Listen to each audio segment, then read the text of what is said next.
everybody. How are you doing? So happy to come back here onto my channel. It's been a while since I've been here. So today I had a little energy and I remembered my YouTube channel. I promise I will do better.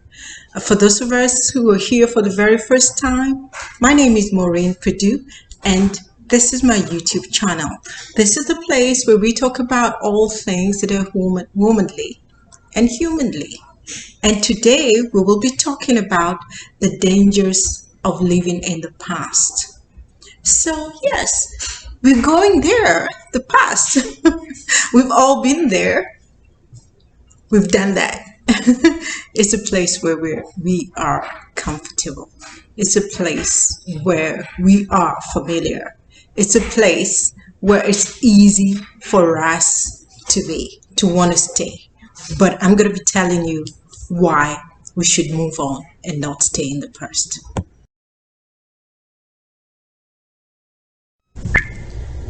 So there's a reason why today is called the present. And the present is also known as a gift. It's a new day. It's a new beginning. It's a clean slate. So every day you get a clean slate to start something afresh. And that is why you should not be reliving the past and stay in the past. So one of the biggest dangers of reliving the past is that you create the things that were there in the past, and some of which no longer serve you, and you have to let them go. Yes, I know they are familiar. They have a feel good to them, but they no longer serve you. You have to let them go in order to create something for the future. So in the past, that already happened. Its time was up. It expired. There is no room to grow. There is no room for growth. It's over, done, kaput, dead. That is why we must always accept and put what is in the past where it belongs in the past. Okay?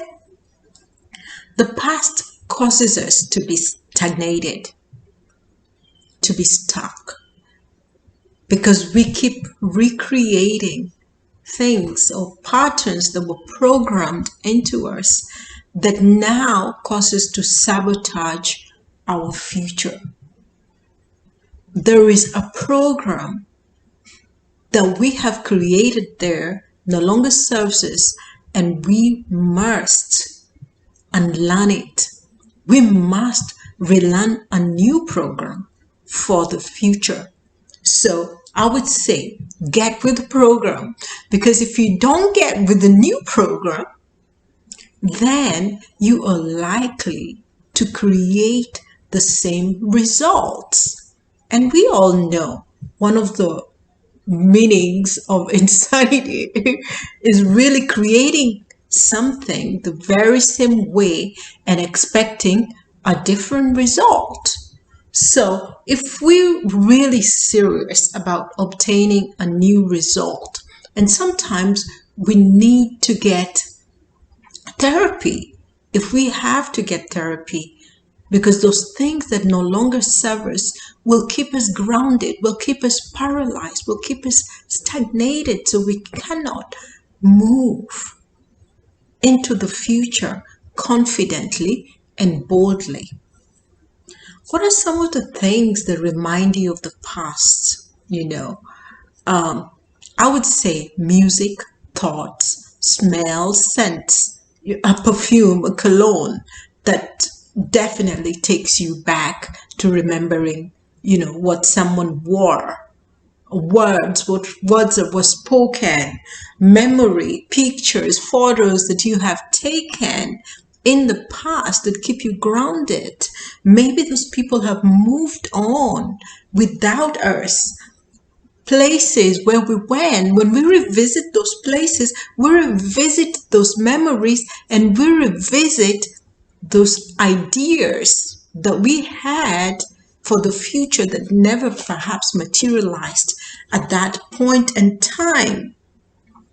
So anything that reminds us of the past, sometimes food, language, dresses, take us right back to, I wore these shoes to my wedding. I wore this gown to my wedding. I wore this dress to this place. I went out to dinner wearing this, and I can no longer stand it because that relationship died, and I don't want to stay there in the past. So what can I do to move from those things that are sentimental to us, but also sometimes do not serve us, and we must accept that they no longer serve us so that we can move forward? What do we do? I'll tell you that next. So, in order for us to move forward from the past into the present and creating the future from the present, we must really be honest with ourselves.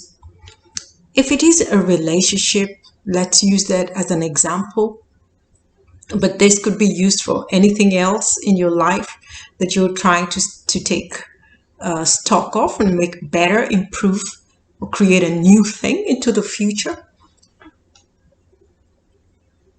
You must really be critically honest with yourself.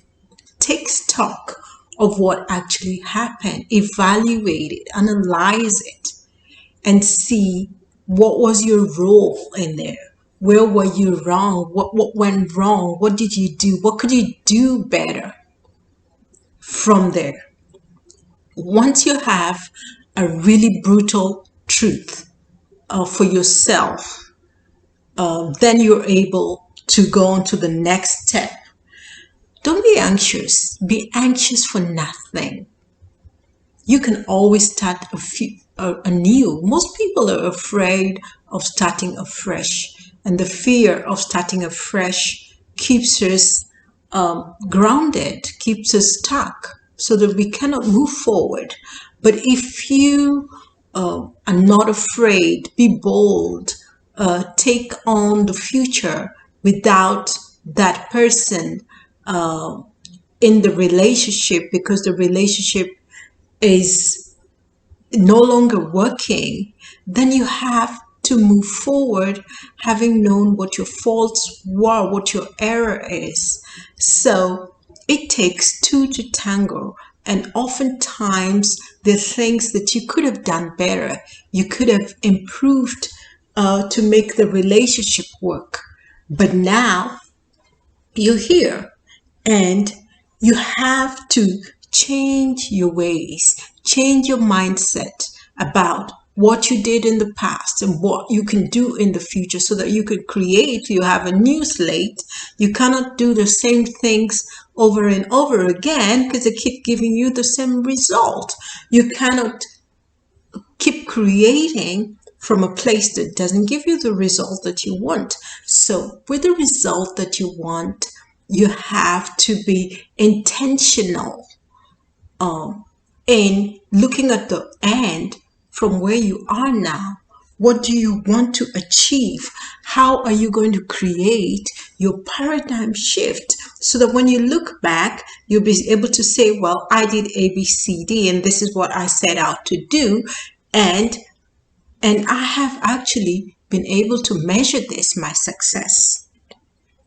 So be accountable. You must be accountable for all that you have done in the past. Only way, once you're accountable, can you move forward with either, creating a new thing with the same person, if there is a possibility of that. If there's no possibility of that, you must create a new thing from a clean slate by being accountable first. Anyway, forgive yourself. You may be guilty. You may fault yourself for things that you did or things that you didn't do or you could have done. But don't overthink it. Forgive yourself.